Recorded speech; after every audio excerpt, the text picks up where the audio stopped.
তুমি সিগারেট খাও? জি খাই তো। কেন খাও?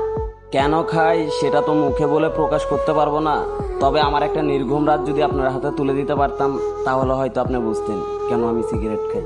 এখন থেকে আর কখনো সিগারেট খাবা না। কেন খাবো না? আমি বলছি তাই। কে আপনি? আর আমি আপনার কথাই বা কেন শুনবো? জানি না, আমি বলছি তাই শুনতে হবে। আপনি নিজেই তো নিজেকে ভালো করে জানেন না, আর আপনি আসতেন আমাকে শাসন করার জন্য। তুমি রাত যাবো? রাত জাগা পাখিরা রাত জাগবে, এটাই তো স্বাভাবিক। আজকে রাত থেকে ভালো ছেলের মতো তাড়াতাড়ি ঘুমিয়ে পড়বা। এই যে ম্যাডাম, 2-4টা ঘুমের ওষুধও আমাকে রাত জাগা থেকে বিরক্ত করতে পারে নাই, আর আপনার মুখের কথায় আমার রাত জাগা থেমে যাবে বললেই হলো। জি বললেই হবে।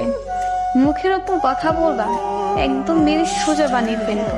আপনার কথা শুনে মনে হলো আমি একটা খেলার পুতুল, যেরকম নাচাবেন সেরকমই নাচবো। এত অবসর কেন তুমি?